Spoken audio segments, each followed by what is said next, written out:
What's up, everyone? Irving TV, Double I TV, whatever you guys want to call me, as long as it's nothing disrespectful, because if it gets disrespectful, then we're gonna get the Scarlet Witch to get you. And if you watch the Multiverse of Madness, you know that's not a good thing. And I'd like to welcome y'all to episode 18. What was that? Episode 18 of Squirrel Moments, the podcast, with my silent co-host, Steven the Squirrel. What's up, Steven? I see. I'm glad you're doing good. I'm glad you're doing good. And yeah, episode 18. Today's date is July the 3rd, 2022, that I'm recording this. I don't know when y'all gonna get this. Probably the same day or probably the next day. I don't know when, but y'all definitely gonna get this within the day, those two. I don't know, but and yeah. Again, me, Steven, we're doing good right now. Where am I going with this? I don't know where I'm going with this. Anyway, first of all, I'd like to thank everyone that been sticking with me this far, been sticking with me this long. I've been doing the podcast for about a year now, I think. Yeah, it's been about a year now. I know I had a brief hiatus, but now, you know, I'm sorry, y'all.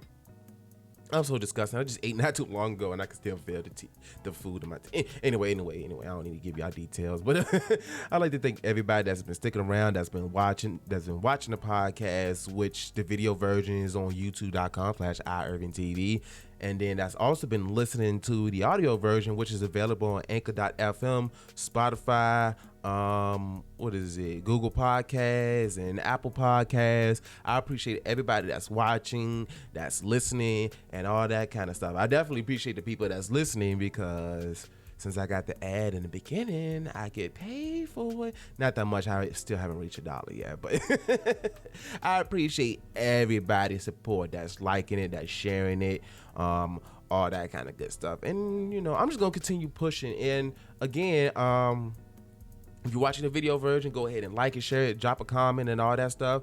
Audio version, just make sure to rate it. I prefer 5 stars. Me and Steven prefer 5 stars. We still want honest ratings, but we prefer 5 stars. So that way we can get up to the algorithm and, reach other people and have more people come join us in this madness, join us in this chaos that we call the podcast. Ain't that right, Steven? It is chaos. Come on now. How can you not say this is chaos? First of all, you got me talking about whatever. I have ADHD, so we could be talking about one thing in one moment, talk about another thing in another moment. And then the second thing is we have a silent talking squirrel. Come on, we have you on here. So how is that not chaos? Anyway, let's get on to the podcast. I know we've been talking a lot, and I know the last episode, even though I was rushing, that was a pretty long episode. So I even cut some stuff off my show notes so that way it could be a little bit shorter. Yeah. So anyway, let's get to the first thing. So two weekends ago, I hung out with my family. We went out and did brunch. We went out to this restaurant. What was it called? Oh, before we get ahead of myself, y'all notice I got if you haven't been, watching the channel, as of late, or if you haven't caught up yet, as you can see, if you're watching the video version, as you can hear, I said in the other episode, but I finally got my new microphone. I got the F-Deuce. Y'all should watch I did the unboxing of this as well. But yeah, I've had this for about a week and a half now, maybe 2 weeks, whatever. And I'm loving it. I am loving it. It took me a bit to get it set up. Because my other mic was USB, but this one's XLR. So, it took me a minute to get set up. I had to do a lot of adjustments and all that stuff. But I'm loving the sound of it. I'm loving it. And for the price that I paid, I don't remember the price I paid, but it's way less than a Shure mic, which is the industry standard. And this is supposed to be like the generic version of it. But yeah, as you can hear, it sounds great. Ain't that right, Steven? Oh, I forgot. You got your little mic over there. You got the little bootleg mic, so yours not going to sound as good. What? We're going to get you a new mic, but for right now, you deal with that one, okay? And we're going to get you a new mic, okay? It's not going to be now, but we'll eventually get you a new mic. But anyway, like I said, like I was saying, I went with brunch with my family, my mom, dad, sister, brother-in-law, nephews, you know, all that kind of stuff. And what was the name of the restaurant? Hold on, I got to go back. But it was good, and we had fun. It was good. We had fun. What is the name of it? I'm looking right now. It's called the Love Shack, and it's like this small restaurant that does breakfast, and it's so good. And then we got drunk. Of course, not my nephew, but we got drunk because we got mimosas. Yep, we got mimosas, and you know what they say about brunch and mimosas. We got toe up. Not toe up to the point we was out there stumbling, couldn't even walk, because, you know, we got kids around us. But we had fun. We was talking mess and all that kind of stuff. And, you know, we supposed to be doing it again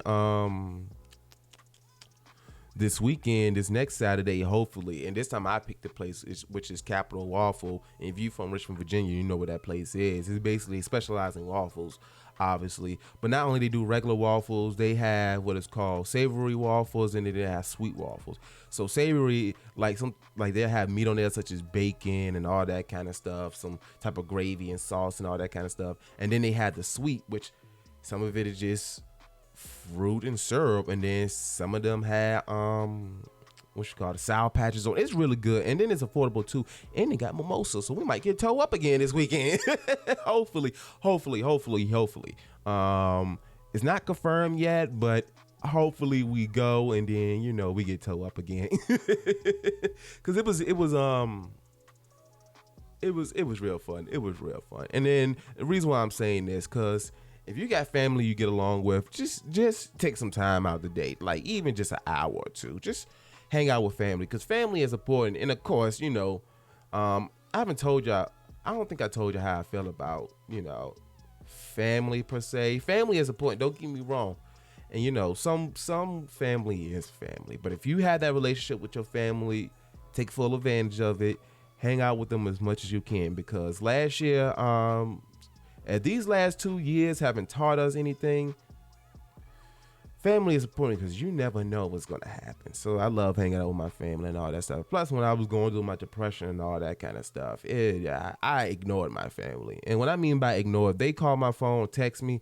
Sometimes I wouldn't text or call them back until like days later, because I just didn't feel like dealing with it. It wasn't that I didn't feel like dealing with them. It's just depression does a lot of things to you. So again, and then, like, sometimes family can help with that depression, you know. So, I encourage everybody that's going through depression to go get help. Trust me, the help works. Trust me.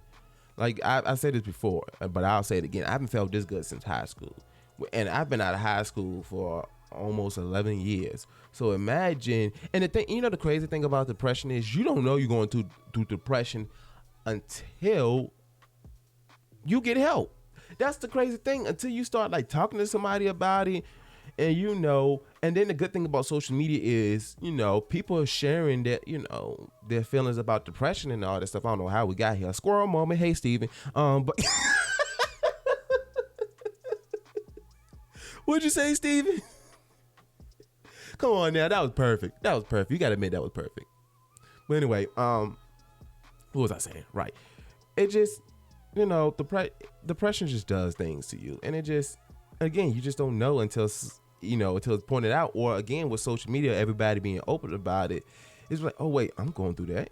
Oh, I'm going through that. Oh, I might need to talk to somebody. But that's just like with my, with my ADHD, because let me tell you the story real quick. So I was diagnosed with ADHD. I don't remember what age, but I was a single digit. Let's put it this way. I was a single digit. I've been taking medication since I was a single digit. Let's put it that way. And you know what's funny? When I talk to my psychiatrist, when I get a new psychiatrist, they always ask me, do you remember, they always ask what medication you taking as a kid. Do you think I remember that far back? I don't. And I remember one of my psychiatrists, I almost had to rip her a new one because I don't remember which one, but all of them been women. I almost had to rip her a new one because I'm telling her, like, I do not remember. I started taking medicine before I was 10. And I took a lot of medications when I was a kid, like, trying to test out stuff and all that kind of stuff. And it just like, you expect me to remember what and I was telling her, I said, I don't remember the one I can remember. I can tell you which ones I was taking as a teenager, which by the time I was a teenager, I was pretty steady on the medication. But yeah, she was like, well, can you tell me? Can you remember? I said, I do not remember. I cannot tell you. I can only tell you what I remember. And I don't want to give you no wrong information. So especially if you're my doctor, I don't want to give you misleading information. I don't want to give you wrong information. I'm trying to give you the most accurate information. And I understand they're trying to do their job too, but you can't push something out of me that I don't remember. Like I said, I was a kid. But anyway, going back, because when I got in high school, I stopped taking medication because I wanted to try. Because, I've been taking medication since I was a kid. So I was like, you know what? I want to be, quote unquote, normal. And I can't believe I had this train of thought at this time. Because, again, if you're not watching the video version, I'm doing the quotation mark with my fingers. But it's like I wanted to feel, quote unquote, normal. And, and while I did, graduate high school and all this stuff, there was a struggle, but I didn't put it off the ADHD until I got much older. And I'm like, it was this channel called How to ADHD, and she's listing these symptoms and all this kind of stuff. I'm like, wait a minute, I'm going through that as an adult, and I went through that when I was in high school. Mind you, I stopped taking medication during this time. So I'm like, you know what? I might need to start going to a psychiatrist again, going to a doctor again. And then because when I started school again, when I started going to college, I was like, I'm going to need help. I'm going to need help focusing and all that kind of stuff. And I had to go through a re-diagnosis because I was a kid when I was diagnosed. So when they re-diagnosed me, it's like, yep, you got ADHD. I said, I could have told you that. But anyway, you will be surprised. How did I get here? Oh, no, I got here. But you will be surprised by just looking at social media, YouTube videos. You be like, and I'm not saying don't self-diagnose yourself, but if you feel like you have those symptoms or whatever, it doesn't hurt to get checked out by a doctor. If you got the resources, all this stuff, please get checked out by a doctor. Please get checked out by a doctor. But, we was talking about depression and all that kind of stuff. But yeah, I know what the depression can do, but I'm just glad to hang out with my family. I look forward to hanging out with my family now. It used to be, I don't want to do it. It wasn't like I wanted to hang out with my family. It was just, what's wrong with my hair? I'm sorry, y'all. I'm looking at myself in the camera, and I know my hair is a little uneven because I cut my own hair. And sometimes I don't do the most great job, but I do what, because I don't like going to the barber shop because, first of all, things going up. For me to go to the barbershop, I'll have to go at least twice a month. And that's $40 a month plus tip. So that could probably be $50, $60 a month when I could just do it myself, and I retwist my own hair. Steven, I'm having another squirrel moment. But anyway, more of the story, hang out with your family, because sometimes they can help, they can really help with what you're going through and all that kind of stuff. And since I found the right combination of medications, getting, therapy and all that stuff, I love hanging out with my family. And it wasn't like I didn't like hanging out with my family. Again, it's just, I didn't want to I just didn't have the energy to do anything. Friends, family, all that kind of stuff. So yeah, I hung out with family.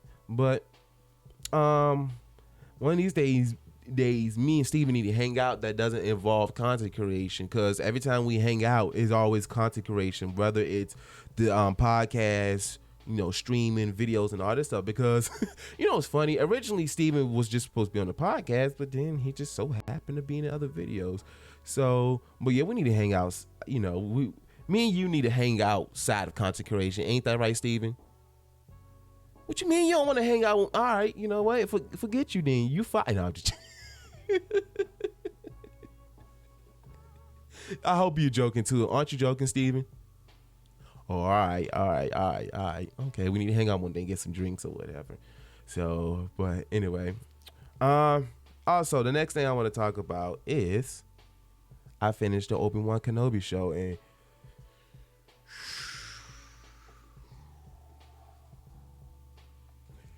y'all, that season finale was amazing. It was amazing. Let me tell you something real quick. I'm not gonna spoil it for y'all. I'm not gonna spoil it, but I'm gonna say this. I'm just gonna touch on this real quick, and then we're gonna get to our topics. But our stories. But first of all, that season finale was emotional. It hit the right spots. It was just phenomenal. It was phenomenal. And the first few episodes, a lot of people had their doubts or whatever. People was worried about it. But let me tell y'all something real quick. Through my experience, and I don't really watch a lot of TV, but through my experience, every time I watch a show that starts off slow, by the time it ends, you love every single bit of the show, through its flaws and all. Every show that starts off weak ends strong. Like, for example, Star Wars, The Clone Wars. That kind of had a weak start, especially because the original, you got to remember, it started off with the movie. I mean, George Lucas always had the plan to make it a TV show, but while he was making the TV show, George Lucas was like, you know what? Let's make the first few episodes a movie. And the movie was, I'm not gonna say it was terrible, but it was weak. It was weak, and it had mixed reviews, mixed receptions, or whatever. And then, like, even the first few episodes of the show, like the first season, at least the beginning anyway, it wasn't bad, but it was like, it started off slow, and it was just like, all right, what's going on? I ain't gonna say what's going on here, but it was kind of slow. Seasons later, oh my gosh. And it got to a point I would have the show on repeat, because when I go to sleep at night, I need some type of sound, white noise, or whatever. So one of the shows I used to keep on at night was Family Guy, and then it became Star Wars: The Clone Wars. I literally used to have that in the background. But yeah, Star Wars: The Clone Wars was amazing. It had a weak start, but it finished strong. And throughout my experience, yeah, every show that I watch starts weak and ends strong. Those are the good ones. If it starts off weak, it's gonna finish off strong. Like, for example, some of the Marvel shows, like, for example, WandaVision. The first 2 episodes, like, all right, what are we doing here? What are we doing? What's going on? Once that third episode hit, the third and the fourth episode hit, oh my goodness. And speaking of which, again, I just yesterday I finished watching Doctor Strange and Multiverse of Madness. Hope I'm saying that right. That was amazing too. And just like Falcon and the Winter Soldier started off weak, but that ended was strong. And like I said, throughout my experiences, the greatest show starts off weak. So with Obi-Wan, yes, it started off. I ain't gonna say it started off weak. It definitely has some flaws in it. I'm not even gonna lie. It has some flaws with it, but the flaws are so minuscule. It just like the best story has a lot of build up in it, and that's what the Obi-Wan show had. The Obi-Wan Kenobi show had. It had a lot of build up to it, and at first, it was like, all right, what are they doing here? I enjoyed it, but I had some moments that had me scratching my head, and but the way that it finished, it was amazing. And let me tell you something real quick. I'm just gonna say this real quick. I'm not gonna spoil anything, but I'm just gonna say this one thing. Uncle Owen and Aunt Beru, yeah, they tough. You don't want to cross them. And I'm just gonna leave it at that. But and I'm not gonna lie, there are tiny plot holes in it, but it's not no blatant plot holes. It's one of those plot holes, like, if you really think about it, like, but what about this? But what about that? You would really have to be thinking about it in order for, like, but and then, like, towards the end, majority of those plot holes was resolved. It's still like a small plot hole, but again, it's a work of fiction. So I'm not gonna get it. I'm not gonna, bash it. As long as the plot hole ain't too too obvious. Hint, hint. The Rise of Skywalker, but yeah, there was some plot holes in it, and it was just anyway. But yeah, Obi-Wan, the TV show is amazing, and I'm just gonna say this real quick. I know people want a season 2. It don't need a season 2. It just needs to end where exactly where it needs to end exactly where it ended at. It just needs to stay like that. And if you want to continue off where it ended at, it don't need to be Obi-Wan. It needs to be something else. It needs to be something else because, like I say, the way that it ended, it just needs to stay. It needs to be something else. It just needs to be something else. That's all I'm gonna say. It just needs to be something else. If you want to continue that storyline, it just needs to be something else. And you know what's coming out later this year? The Andor show. And shoot, what's the other one? Oh yeah, Bad Batch season 2. So yeah, I'm about to binge on those. What you think about Obi-Wan, Steven? It was good, right? Oh yeah, it was definitely good. Yep. And then the ending, and you know, in at first, I know a lot of people in the beginning was like, all right, where's the fan service at? It did enough fan service, especially in the last episode, the season finale. It had plenty of fan service. My thing is this: fan service is cool, but it needs to make sense because I feel like even though I enjoyed the sequel trilogy, I can recognize its flaws. I'm not going to debate the flaws. And a lot of when they brought back the old characters, it was a lot of fan service. It's like, I don't mind they bring back old characters, but it just has to make sense. Don't let them be there just to be there, you know. So, but yeah, that's that Obi-Wan show. It was real good, and y'all need to watch it. But anyway, speaking of Star Wars, you know I gotta have a Star Wars story in here, even though all the episodes don't always have a Star Wars story. But speaking of Star Wars, you know, guess who's coming back to Star Wars? Guess who's coming back to Star Wars? My boo, Natalie Portman. Natalie Portman, a.k.a. Padme Amidala, a.k.a. Jane Foster from Thor. And, you know, she's going to be the new Thor in Love and Thunder and all that kind of stuff. And yeah. No, but in all realness, though, Natalie Portman is coming back. And this story is from GiantFreakinRobot.com. It was published 6 days ago. And let's go ahead and get that pulled up. Let's get it pulled up. Anyway, exclusive. Natalie Portman returned as Padme in Star Wars. Star Wars is currently making some of the best content it has in years. I agree. Although some might be tired of all the stories linking to the Skywalker saga, fans can't seem to get enough of older continuity being revisited in new and fresh ways. From The Mandalorian to Obi-Wan Kenobi, there have been some wonderful legacy characters returning in some of the best ways. It truly adds more dimension to these characters in a way that had not been shown before. With that, we're happy to report that through our trusted and proven sources, that Natalie Portman will return as Padme in Star Wars. Although it might seem a bit odd that Natalie Portman will return to Star Wars, it makes complete sense for her character to return, especially considering that we just got to see Anakin Skywalker return in Obi-Wan Kenobi. Although we were given the prequels to learn about Padme's journey, there were significant gaps that had never been explored. That is the same thing that was previously mentioned series. That is the same thing that the previous mentioned series just tackled. How she returns can be left to debate, but we have a strong hunch that she might be returning in some sort of flashback type scenario. There are some strong shows being written currently, and we might even see more of a deep dive series taken on by Padme's backstory. That will be something quite interesting. For now, all we know that Natalie Portman is appearing in Star Wars as Padme, but the project details are being kept under wraps for now, which I think is going to be.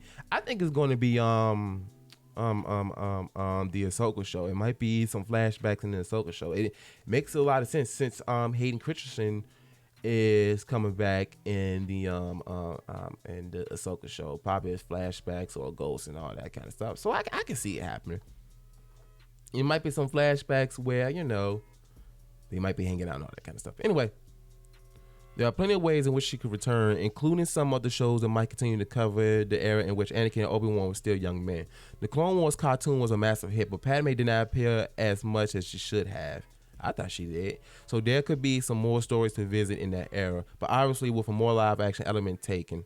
Rogue One is a perfect example of taking a story that have not been previously examined and tying it into the original trilogy. Padme did become a rebellion leader, so we might see more of her appearance in that regard. Hayden Christensen has also stated he wishes to return as Darth Vader and Anakin Skywalker. We propose a deeper dive into the years when Anakin begins to show his anger and frustration come about. Natalie Portman returning in the Star Wars series that covers their relationship father might be something interesting to look at. Either way, we are excited to see her return, blah, blah, blah, blah, blah, blah, blah, blah, blah, all that kind of stuff. Yep, my boo is coming back. My childhood crush is coming back. Natalie Portman, one of her fine self, especially in Attack of the Clones with the mid-trip. Anyway, she had the all-white tights on. Anyway, what you think, Steven? Okay, I know she's cute, but what you think of her coming back? Okay, whatever.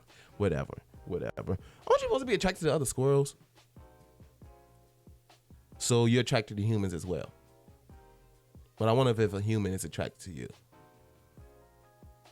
I mean, there are people like that. But if you find somebody that's attracted to you, a human that's attracted to you, just run away. Please run away, because they got some weirdness going on. But anyway, so our next story. I'm not even surprised, but why would he even do that to themselves? EA. Oh my goodness. Face palm. EA, with a single tweet, just gave him the biggest and the easiest L ever. Like, okay, their games and stuff give them L's, but this one tweet gave them the biggest L of 2022. And they got roasted hard. Even developers roasted them. Even studios roasted EA. And this article is from pushsquare.com. It was published this Friday, so it was published on the 1st of July. And it reads as follows. Random. EA gets destroyed for trying to meme about single-player games on Twitter. You know what's funny? They have a picture of Commander Shepard, and it's like his horror face. And they have it in black and white. If you're watching the video version, you'll see. But yeah, it's always a bit cringe when corporations try to get in on social media memes, isn't it? There's a very, very fine line between a legitimate, clever tweet and a tweet that completely blows up in the author's face. And it's the latter that's happened to EA's official account. Yeah, let me drink some water. My mouth's starting to get dry. How y'all like the audio so far? I hope y'all loving it. Invest in yourself, y'all. Invest in yourself. Hey, let me say this real quick before I go any further in the story. If you're investing in yourself, all right, if anybody try to argue, okay, so this is for all my content creators out there, or for anybody that's doing anything outside the norm. If people try to fuss with you about, you spending money on content creation and all that stuff, they be like, oh, why spend this much money? You wasting money on this and that and woo, woo, woo. What's the difference between spending money on content creation and college? What's the difference? And they gonna be like, you're not making money off content creation right now. I'm not making money off college neither right now, but yet you see how much money I'm spending on that. What's the difference? And nobody has came to me with this argument, but there's always something I thought about in the back of my mind. Cause I'm like I'm the type of person that expects pushback. I always expect pushback. And it's probably not the best thing in the world to always expect, but I always expect pushback when I talk about certain things, especially something I'm really passionate about, And I'm just waiting for somebody to give me that argument. You'd be like, oh, you wasting money. You're not making money off this. How many people went to college and spend thousands of dollars going to debt? Because it's an investment, right? It's an investment, right? Don't let nobody argue with you. All right, you buying microphones, you buying computers and all that kind of stuff for your content creation or whatever you're doing. Don't let nobody tell you from that. You know, if somebody try to argue that point, just be like, college. What about college? They be like, what about college? Don't you spend money on college and you're not getting anything out of that in the immediate moment? What's the difference? And then most colleges, it takes you about 4 years, right? Or if you're becoming a doctor, 10 plus years, right? So what's the difference? I'm not making money right now, but eventually I will be. I just got to put a lot of work into it, right? Anyway, let's get back to the story, y'all. I just want to throw that out there. Anyway, there's a very, very, blah, blah, blah. As we all know, the publisher is already unpopular amongst hardcore gaming fans, the kind of people who read this very website on a regular basis. So when it tweeted, this is the tweet, y'all. Y'all ready? Y'all ready for this tweet? Y'all probably already see it, but if you haven't, or if you haven't heard of it, here we go. This is a tweet.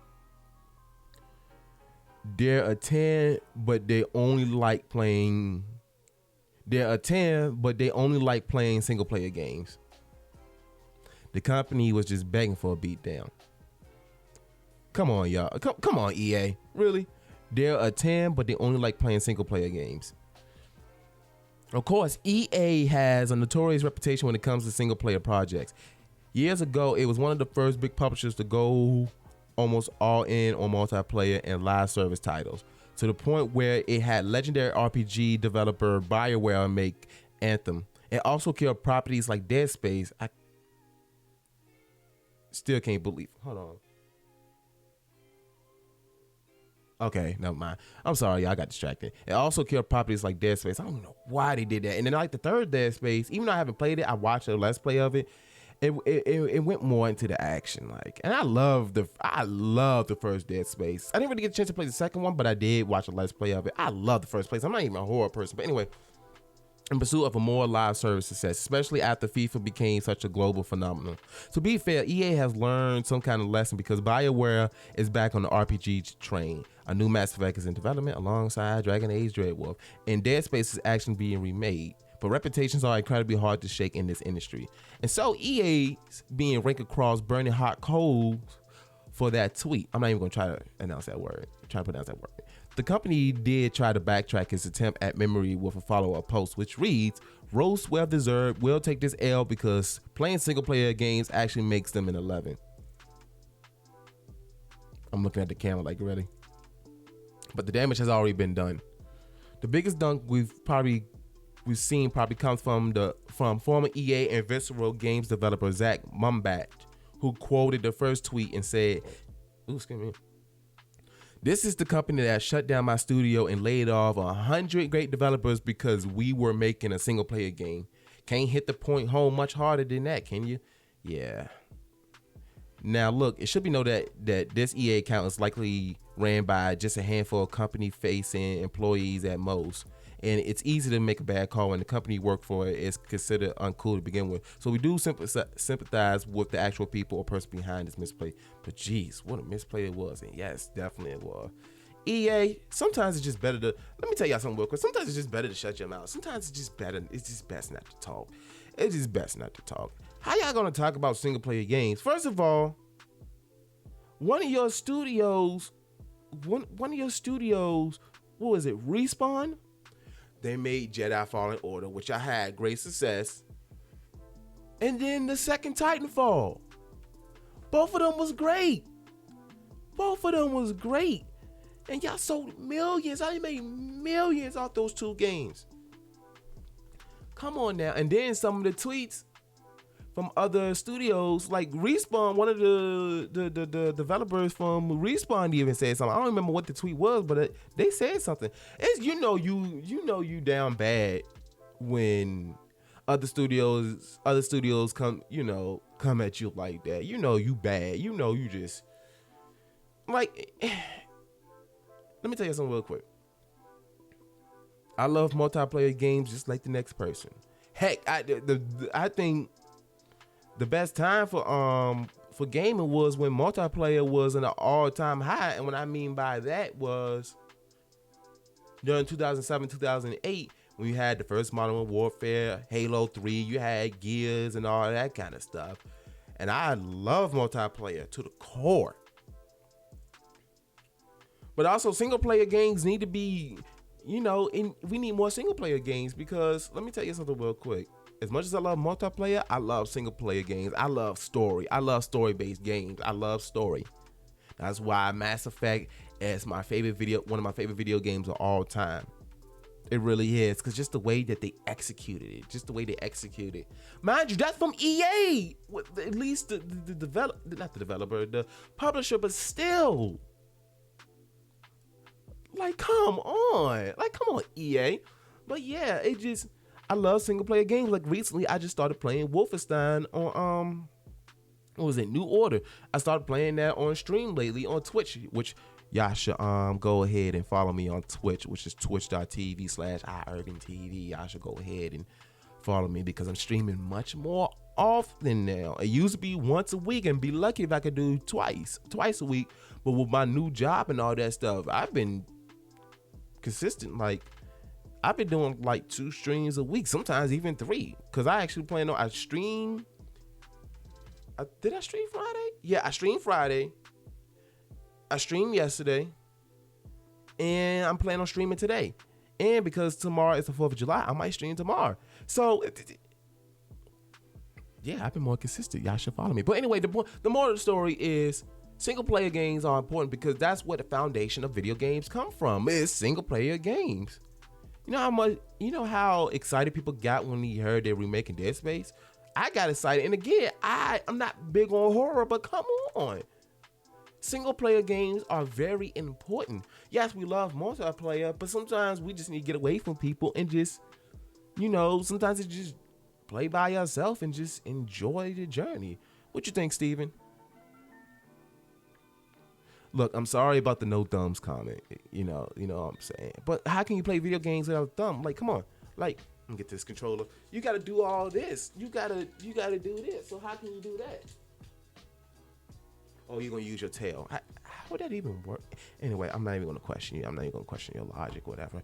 Anyway, speaking of developers and publishers and all that stuff.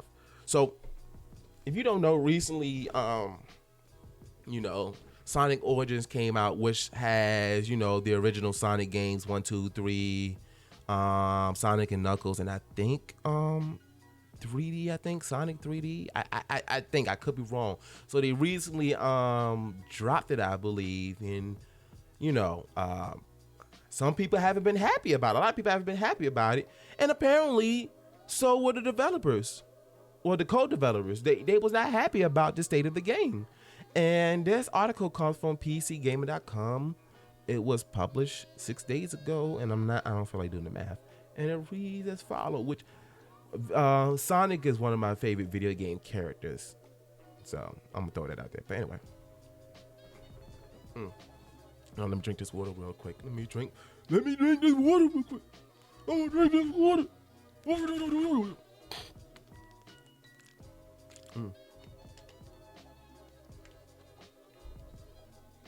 Anyway, fans are happy, and nor, it turns out, were the developers.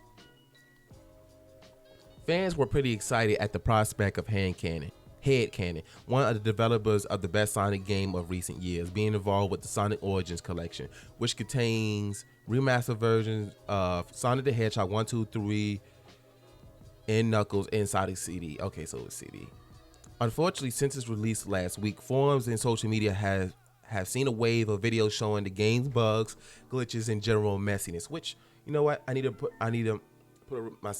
write down a reminder, because I might do some reactions to these bugs and glitches and all that kind of stuff. Hold on, I need to put down this reminder.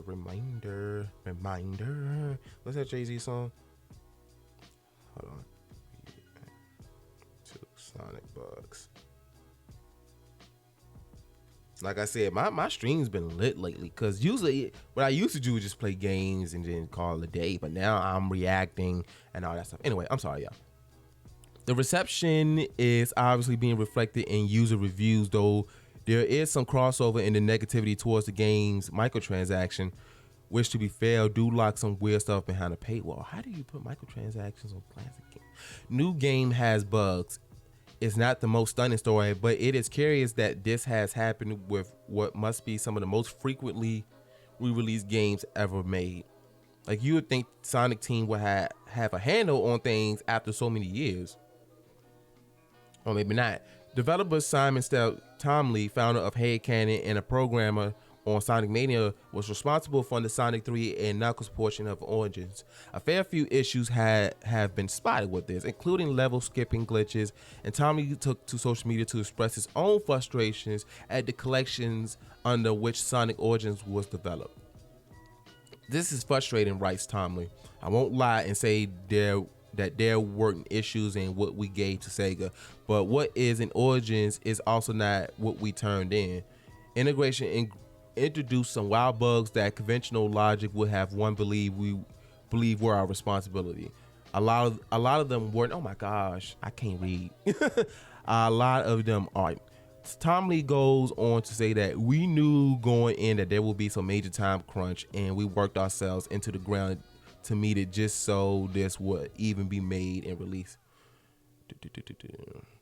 He goes on to acknowledge that Headcanon's submitted build included some actual mistakes, some overlooking some rush jobs, some stuff we noticed weren't allowed to correct near the end. It's absolutely not perfect. Some of it is from us. It's complicated. However, Tomley claims Sega introduced more bugs that weren't in Headcanon's build and wouldn't allow Headcanon to make major fixes as the game approached launch.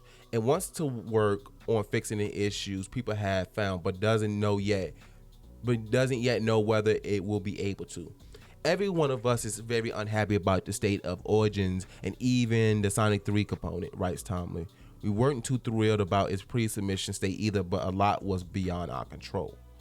The developer goes on to acknowledge that talking about things such as this in public can be considered unprofessional, can hurt our relationship with Sega, meaning no Origins update and no further 2D pixel Sonic games for us. But there's just too much scrutiny over things that both are and are not related to us, and I don't want to sit in back in silence while people are asking why and how things happen to a product they put so much hope and money into. Oh my gosh, it's a lot of reading. But we almost done. We got 3 more paragraphs left. The thread ends with a reiteration of Headcanon's desire to fix that game's issues. And its commitment to Sonic. Tomley also repeatedly stresses what a complicated endeavor developing a game is, and that he's not fighting with Sega. And no, I have not cut Sega off. I wanted to do more work under the right conditions. Whether they want to work with me again, it's an entirely separate matter. I've seen a few of these Sonic Oranges bugs floating around over the weekend, and was just vaguely amused by them rather than overly bothered. But clearly this is a fan base with high expectations, and arguably a re-release package should have been easily capable of delivering them. As for Headcanon and Sega, as Tomley says it will probably not the wisest move to be calling out Sega if you ever want to work on Sonic games again. But then the reason he and others work on these projects with such dedication is that they're clearly big fans themselves, which is completely cool, and arguably why something like Sonic Mania was as good as it was. But you do wonder whether if it also makes molehills sometimes seem like mountains. Oh my gosh. Anyway, I could not read. Let me tell you something real quick. I've always said this, and I will continue saying this. Delay games. If they're not ready, delay them.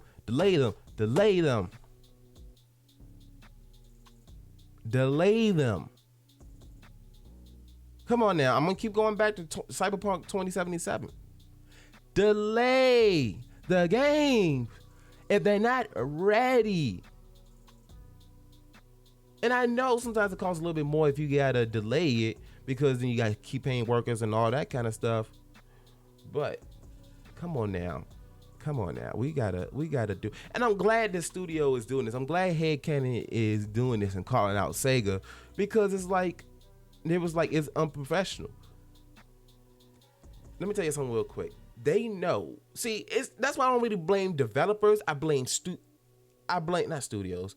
I blame publishers because they just want that money. I understand they're investing money into these studios to make these games, but still, y'all gotta have patience.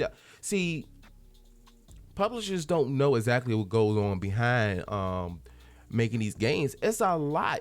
Have anybody have ever gone through the credits of a video game when it ends? If you say no, there's a reason why.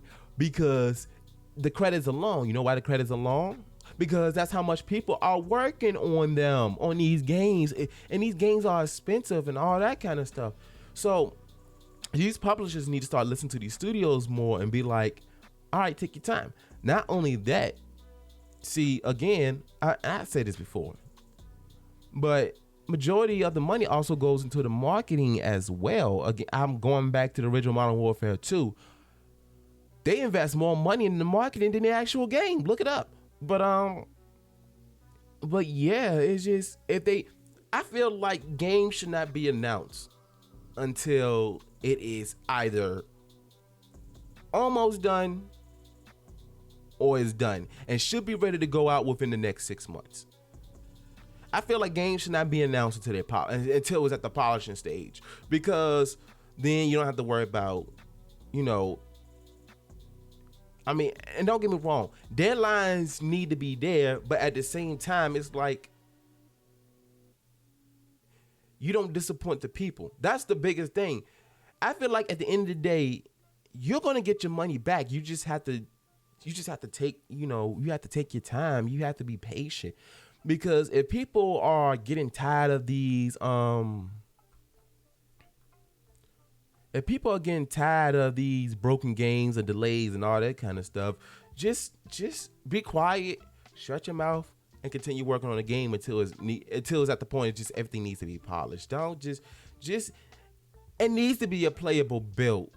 Like, it needs to be playable before it's announced. That's how I feel.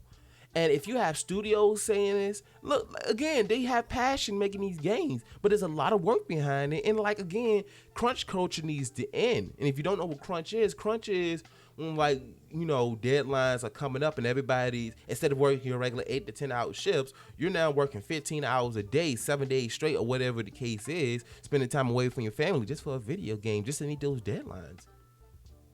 So, yeah,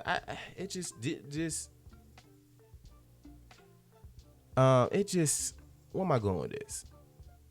Publishers just need to be more considerate of these studios. That's all I'm saying. What you think, Steven? Right. Just delay the games. That's all. Just delay the games. Just please delay the games. Now, speaking of gaming studios, now, before I continue any farther, because things are about to get crazy, I've said in the beginning of this, when I first started this podcast, that the two things I wasn't going to talk about is religion and politics, right? I told y'all those are the two things I was not going to talk about. However, with recent events, I feel like I got to talk about this. Plus, this story came up. But I feel like I had to talk about this because this ain't just political. You're speaking about health. More specifically, the health of women and their choice. And if you don't know what I'm talking about by now, you're living under the rock, Patrick Starr. But yeah, we're talking about Roe versus Wade, and how the Supreme Court overturned that. So I feel like this is beyond politics. I feel like this ain't just political. This is beyond politics. This is about women's health. This is about health. But if you feel like, I'm going to give y'all the opportunity now. If you feel like this is political, I won't even blame y'all if y'all leave. But at the same time, if you think that women shouldn't have the right to determine their body, you're going to subscribe. Just get away from my channel. Get away from this. Just get away from me. That's all I'm going to say. Well, I'm going to say more. Anyway. Studios are starting to speak out on Roe versus Wade. And this story comes from Kotaku.com.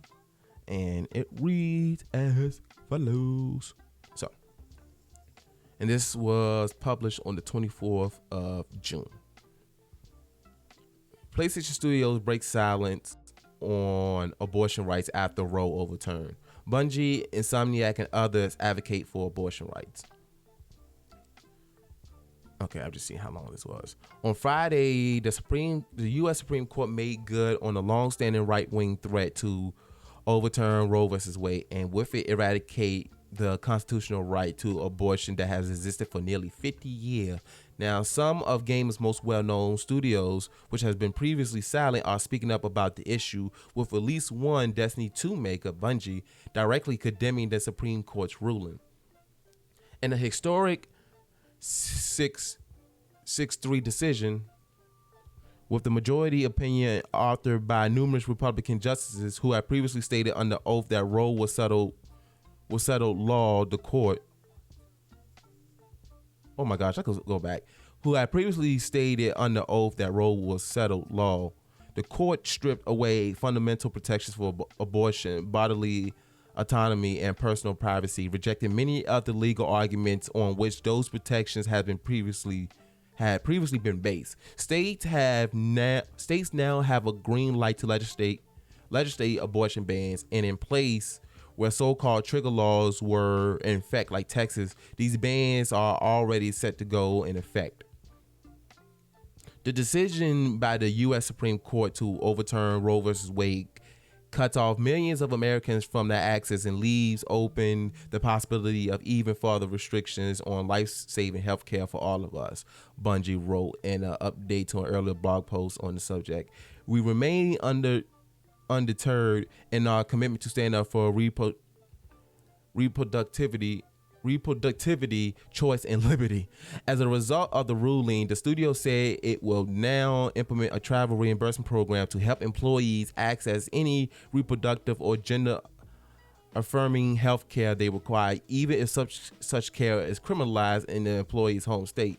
While Bungie is based in Washington, where exists some state level protections for abortion, the studio's new remote work policy means that's not the case for all of its developers. Did I just get a text?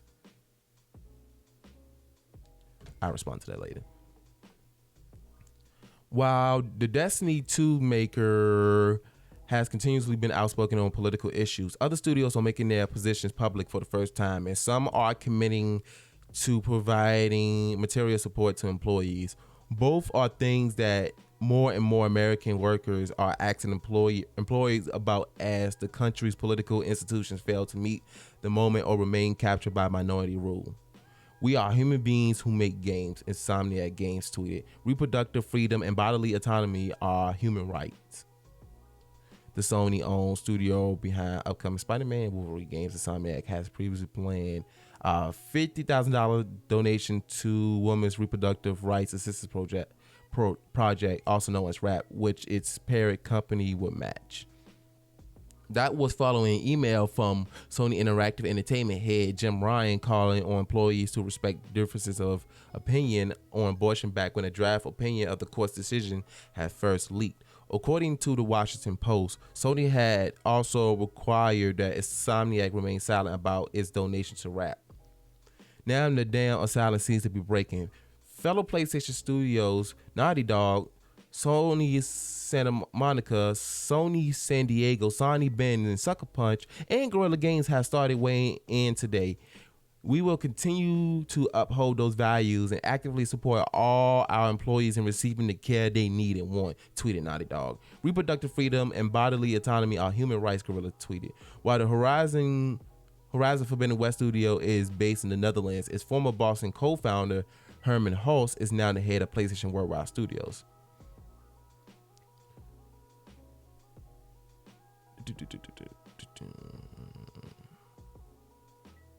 All right, that's all I'm gonna read because there's a lot of reading. But I'm happy that these studios and publishers are starting to. Even I see something about EA. Even EA is supporting them, despite them being, taking L's. I'm glad at the end of the day they see humans as humans. I'm glad they see that. And again, it's not only game studios that's taking this stance. A lot of companies too, where they're like, we'll reimburse you the money that's that you need to not only get these abortions or whatever, but also travel to wherever they need to, and they'll reimburse their employees, which is, I'm glad, because here's the thing. I don't care what anybody says.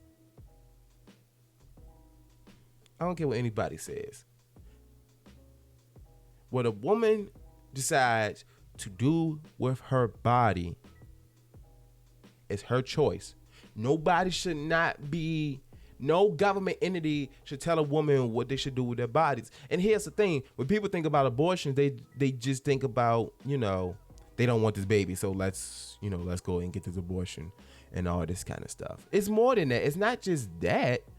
It's also for health issues. Sometimes there's complicated pregnancies, dangerous pregnancies, where the baby or the mother's not going to make it, and all that kind of stuff. It's a lot of reasons why people will get abortions. I'm not going to get into all of it, but at the end of the day, it should not be the government that's making that choice for these women. Again, I've heard some stories back in the day when abortions wasn't legal. The horrible things that people went through. It used to be like they couldn't get abortion, so they had to sneak out of the country, and they went through dangerous procedures. They will get those abortions, and it was like, some of them die a lot of people die under the knife, or they abandon babies and all that kind of stuff.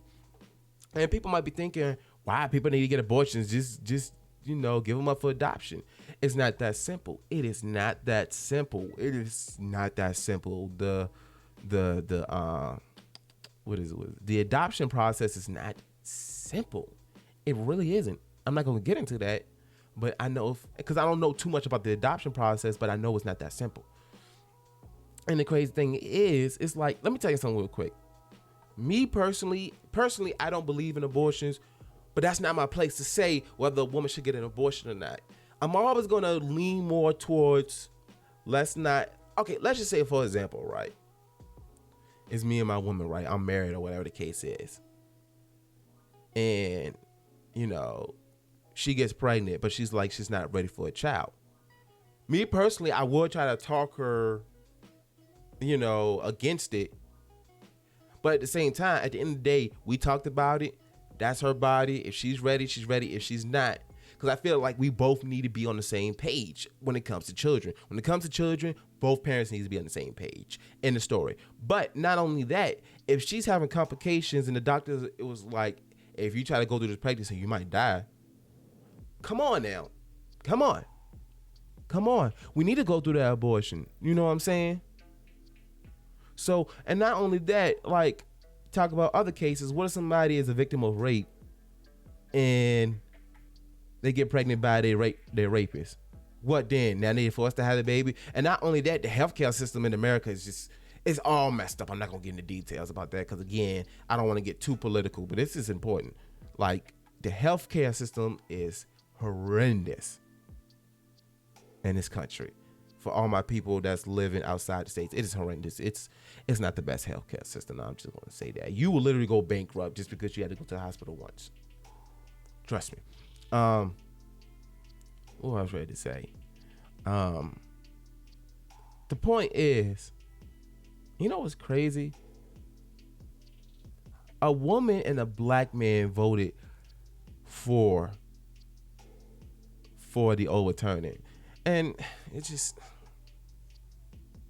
And have y'all seen the Uncle Ruckus meme of that judge and Uncle Ruckus sitting beside each other, and people they're the same photo? They literally they basically look alike. I'm not even lying on that. They look alike. It's not even funny. And this is not really a funny issue, but this is how we deal with stuff. We laugh through the pain and all that kind of stuff. But it just why? Just why? This was a backwards move. Why even do that? Why even do that? Why even overturn that? And again, with the healthcare system, what I was going with before, is just, you want people to not abort their babies, abort the child, whatever. But then when they come out, y'all don't want to take care of them. Y'all barely want to do government assistance. Y'all barely want to pay health care for these children and all that stuff. So it's once they're born, That's not our responsibility. So it just, anybody that think that the overturning of this was a good thing, just unsubscribe from me right now. Just get away from me, because this is just like, again, I'm against abortion, but I'm not gonna go to somebody like, oh, don't get an abortion, this, that, and another. Ooh, you a bad person if you did this. Woo, woo, woo, woo, woo, woo, woo. I'm not gonna do that, because at the end of the day, that is not my place to say. Again, I might have a conversation, but I'm gonna leave it at that. At the end of the day, it is up to that woman to decide whether they want to go through the pregnancy or not. It's not for men to decide.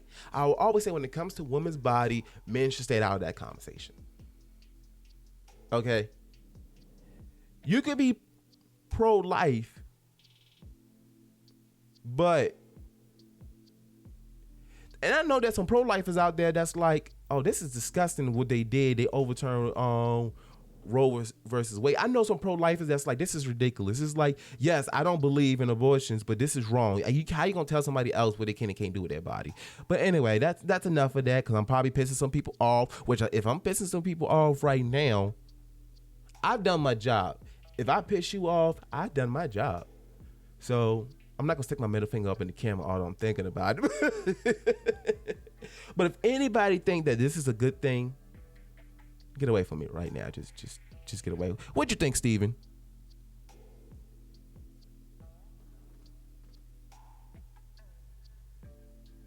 Oh my gosh, you had a lot to say, but you're absolutely right. That's the most you've ever said, Steven. But you know, you're absolutely right. Is where come on now. For Steven to say that, mind you, he's a squirrel. And he said that this is ridiculous. For a squirrel to come out and say this is ridiculous, it's ridiculous. So yeah, but that's enough of that. That's enough of that. Because I don't want to piss too many people off. Although if I'm pissing you off, I'm doing my job. So anyway, let's move on to the next thing, which is more lighthearted. This is actually a fun fact. This is something I want to share with y'all real quick. I came across this. It ain't nothing too crazy, but this is something I want to share with y'all. And this is about Superman. Did y'all know that Superman originally didn't have the power to fly? Did y'all know that?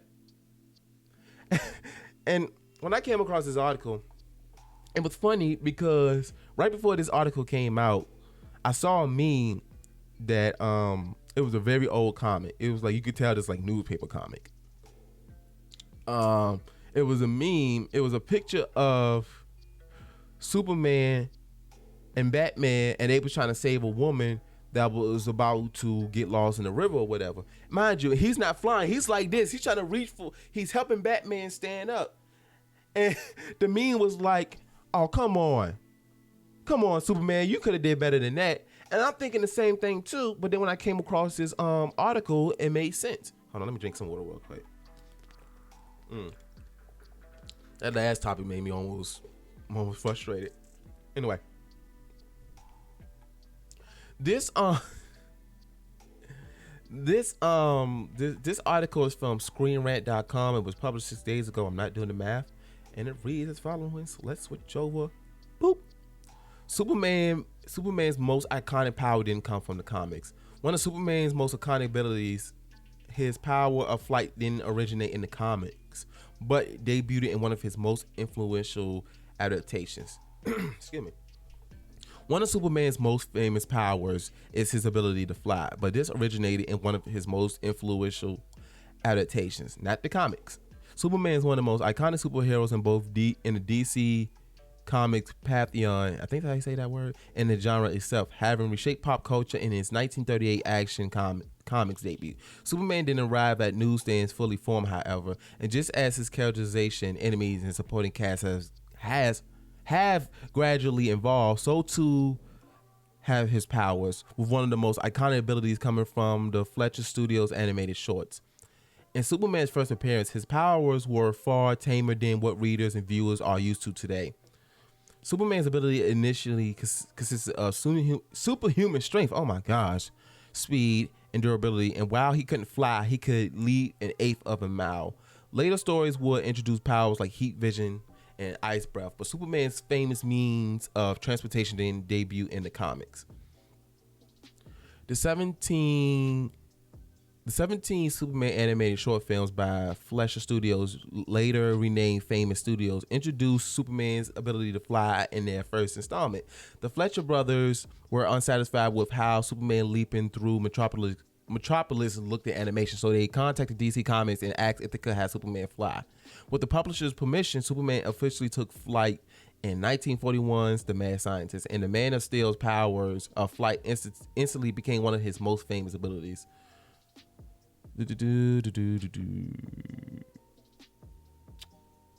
That's all I'm gonna read for now. That's all I'm gonna read. That's an interesting fun fact. Like I said, when I first came across that, again, when I first saw the meme, I'm like, why is he not flying? That article makes sense of everything. And just to think of the evolution of superheroes in general. Think about how they started and where they are now. Think about Batman. He wasn't that gritty at first. He was like a detective. I mean, he's still a detective to this day, but he was just like a regular detective, you know, and he was very lighthearted. And look how dark it has become now, especially with DC. Everything with DC has became more darker. All superheroes in general started off lighthearted, and then they just got darker and darker and darker. So yeah, that was an interesting fact that I wanted to share with y'all. Now, on to the IRL section, which IRL stands for in real life. And this is the portion of the podcast where, oh, I'm sorry, Steven, what you had to say about that Superman fact? You wish you was a flying squirrel? Well, all you got to do is just put a kite on you. I bet you be flying. Look, we're going to put a kite on you, and you're going to be flying. Let that wind blow. You're going to be, woo. Hopefully you don't get lost in the wind. Anyway, again, like I was saying, this is the portion of the podcast where I talk about some stuff that's in real life, that's going on in real life. Now, granted, I'm not saying all the articles that I was reading don't affect people in real life, especially when I was reading about the Roe versus Wade stuff. But this is more, it's not really gaming related, I should say. So, and sometimes they could be local news, sometimes they could be nationwide, worldwide, whatever. And I only have one article today. Technically, I had two, but I cut off some stuff because I wanted this podcast to be shorter because the last episode was way too long. But anyway, let me ask y'all a question, right? Let me ask y'all a question. This is a serious question. What if you buy a home, right? You buy a home. You live in this home, whatever case, you just bought it, whatever. You start cleaning things out, you go into the vents. And you find some edibles. And I'm not talking about like a regular, like you just found like 1 or 2 brownies or whatever in that. I'm talking about a big bag, at least a gallon bag full of edibles. Imagine that. Imagine that. And this is what happened in this story right here. Somebody found some edibles in their air vent when they moved in. And this article is from WTVR.com. And it was published on the 28th of June. And it reads as follows. Homeowner finds bag of edibles hidden in newly purchased Chesterfield house. A homeowner found a bag of edibles hidden in the air vent of their new Chesterfield home. The homeowner recently purchased a foreclosed home along the 700 block of Colony Forest Drive. The homeowner was changing their air vent filters, and that is where they found the drugs. Chesterfield Police Lieutenant Turner said, the homeowner was changing their air vents and filters, and that's where they found the drugs, Chesterfield Police Lieutenant Turner said. Testing showed the edibles contained THC, the substance in marijuana that makes you feel high.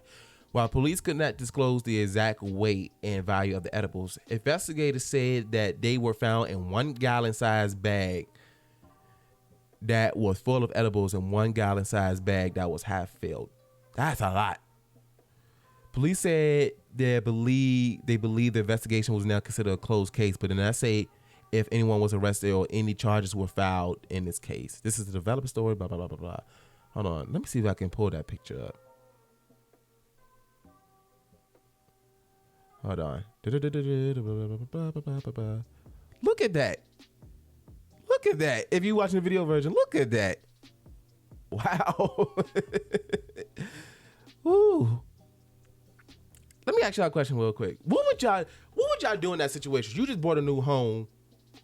Imagine what if you bought a new home and you cleaned out some stuff and then you found a bag full of edibles? What would y'all do? I want to know what would y'all do. Like, seriously, that's a serious question. I want y'all to drop a comment if y'all watching the video version or send me a tweet or whatever. I want to see what y'all would do because I want to say I know what I would do, but I really wouldn't know what I would do because that much edibles, somebody was selling it or giving it away. I don't know if they was giving it away, but they was definitely selling it. That wasn't no personal use. They was selling it. That's why I said I wouldn't know what to do with it because it's like, first of all, it's random candy. It's candy in the air vent, so you know something's going on with it. And second, I don't even know if it's THC. I don't know if it's edibles. It could be something else. It could be PCP. It could be mixed with some bad chemicals. So I know for a fact I'm definitely not using it because I don't know what's in that. I don't know what's in it. It could be rat poison in there. I don't know. So I'm definitely not gonna use it. I'm definitely not going to use it. Now, the real question is, would you either take it to the police or would you throw it away or would y'all sell it? Personally, I wouldn't sell it. First of all, I don't want to be a part of that. I wouldn't sell it because, again, I don't know if it's THC. I don't know. I don't know. I could be selling some mess out there that can get you killed. Again, it could be rat poisoning. So I'm definitely not going to sell it. So the real question is, would I either take it to the police or just throw it away? Honestly, I don't know. I don't know. I'm definitely not keeping it in the house. I'll tell you that much. Because I think at the very least I'll throw it away. But it's like, I'll be scared. I ain't going to say I'll be scared, but it's like, it could be some drug dealers in the house that might want to come back and get it. And I just either throw it away or give it to the police. Now they're going to come after me. Be like, you just messed up my money. So I'm just like, I wouldn't know. I really wouldn't know what to do in that situation. I don't know if I'll call the police, but it's definitely not staying in the house. I'll tell you that much. It's not staying in the house. It's definitely not staying in the house. I tell you that much. So, whoever the previous owner was, like I said, they probably was selling. I don't know if they either forgot about it or me personally, though, I would not forget about that much edibles if I had it. I would not forget about that amount. I'm not talking about a little amount. Y'all saw that bag. It was a gallon bag. It was a 1 gallon bag and then a half a gallon bag. So yeah, I wouldn't know what to do. I wouldn't know what to do. What would you do, Steven? I need to stay away from you. I need to stay away from you after hearing that, after what you just said. But anyway, we're almost at the end of the podcast. So we're at the last section of the podcast. Now we're at the Squirrel Moments University, SMU.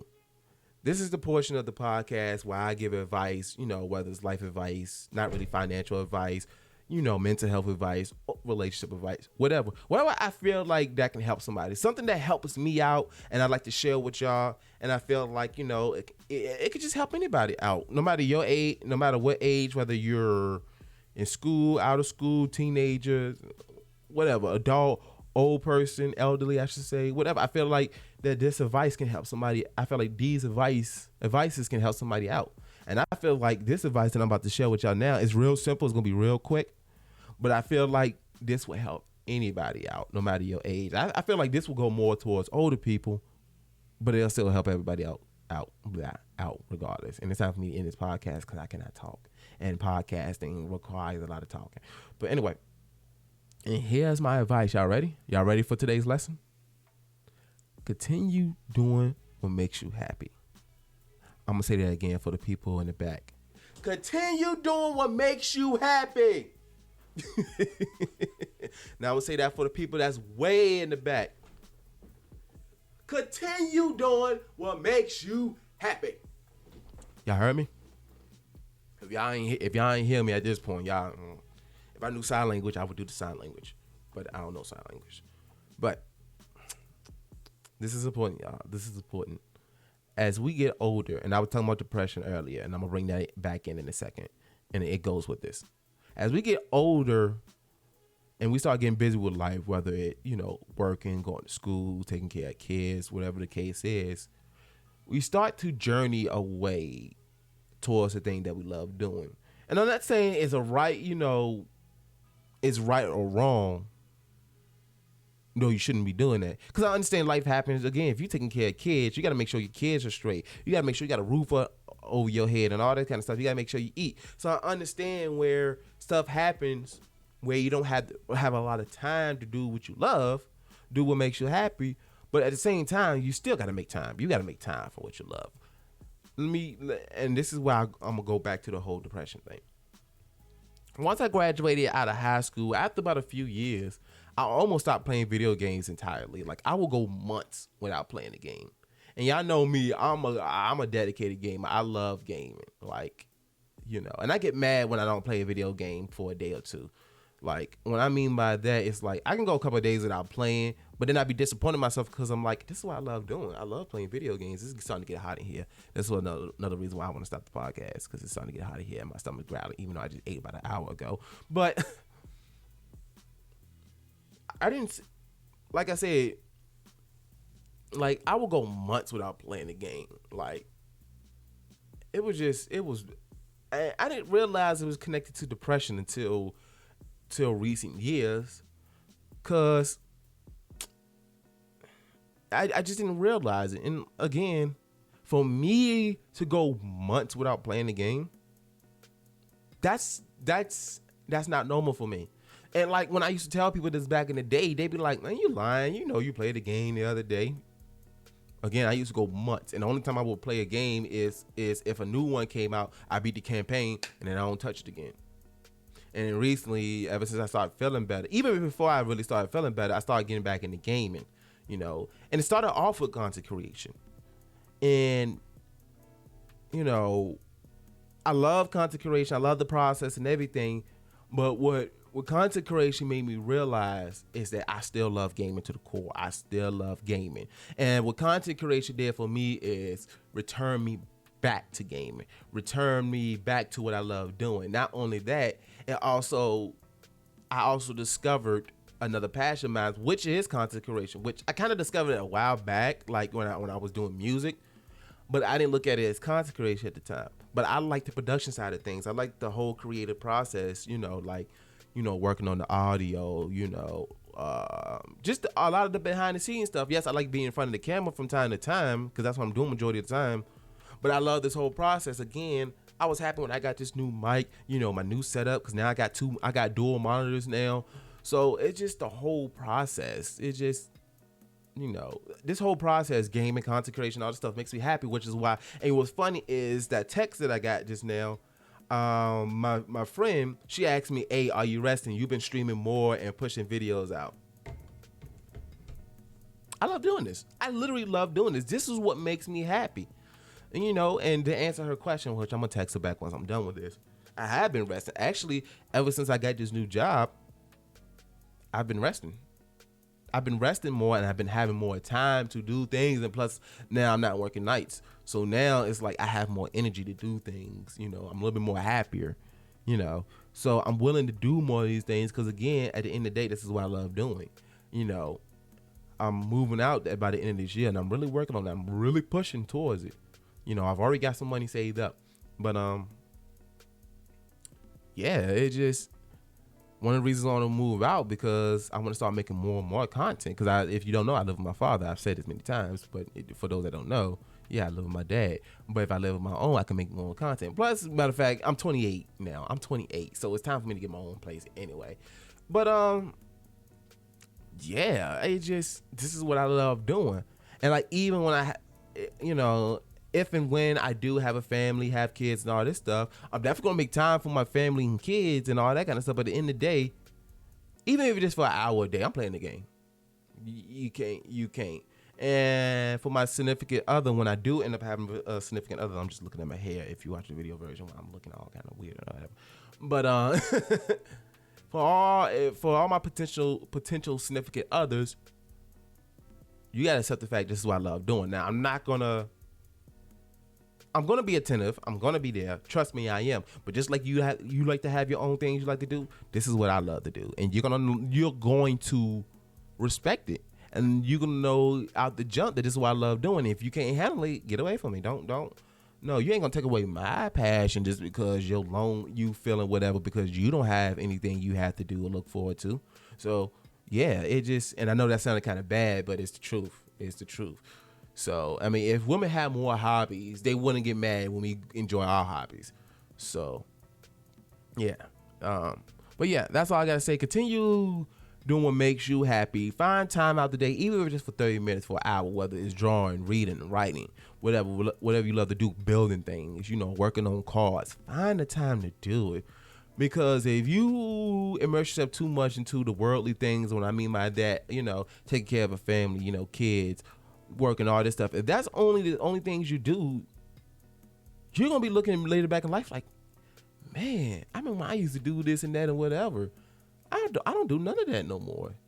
Like, I understand, like, all right, you used to play basketball back in the day, and you getting older, so you can't do the same moves or whatever. But shoot, you can still shoot a ball from time to time. Shoot, even just for 30 minutes, there go your workout right there. 30 minutes, just shoot the ball, whatever.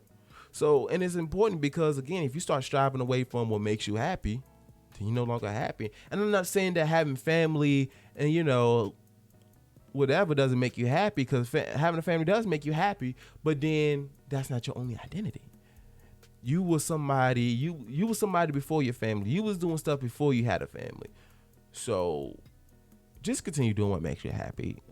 What you think, Steven? Right. What makes you happy? Going nuts? And yeah, we reached the end of the podcast, y'all. I appreciate everybody that stuck around, that's watching the video version, that's listening to the audio version. Anybody that likes, comment, who subscribe, that's sharing all my stuff. I appreciate everybody that does that. I want everybody to go follow all my social medias. I got Twitter, Twitch, TikTok, Instagram. I'm more active on Instagram. It's also, if you watch the video versions, on the bottom of the screen.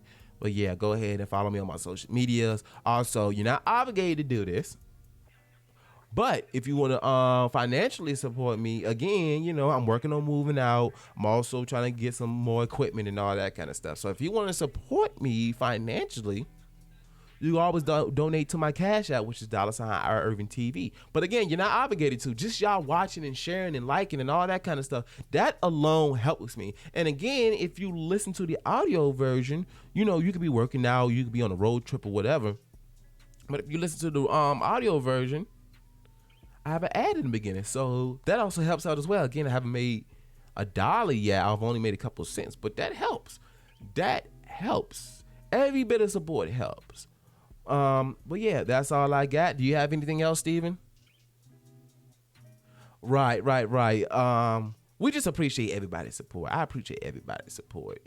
We're almost to 400 subscribers on YouTube, and I want to reach 500 by the end of the year, because I want to do the spicy noodle challenge, and that's going to be the last spicy challenge I do. I have one more spicy challenge left in me. When I reached 100 subscribers on YouTube, I did a spicy wing challenge, and then randomly I did the one chip challenge, which that's the reason why I have one more spicy challenge left in me, because that actually made me sick. I actually threw up when I did that challenge, like. And I actually had that challenge on video, and I did it with the video features D-Boy, because it was originally his idea, but then he couldn't do it. We were supposed to do it together, but again, he couldn't do it. So, which is all good. So yeah, y'all should go ahead and watch that. So, but yeah, once we reach 500 subscribers, we're going to again do the spicy noodle challenge, and then on Twitch, I'm on the path to becoming an affiliate. So if we already got 20 or 21 followers, so if we reach 50 followers, that will help me towards my path towards affiliate. And once we reach 50 followers, I'll come up with something for us to do to celebrate once we reach 50 followers, or more so when I become an affiliate, because I'm definitely streaming more now and all that kind of stuff. So I want everybody to go to my Twitch. So yeah, but again, I appreciate all of the support that everybody gives me. I know I don't have the biggest following right now, but I appreciate every single little support. But again, that's all I got for y'all. And yeah, and as usual, I want everybody to have a good day, be safe, And again, as usual, promoting peace, gaming, and wings.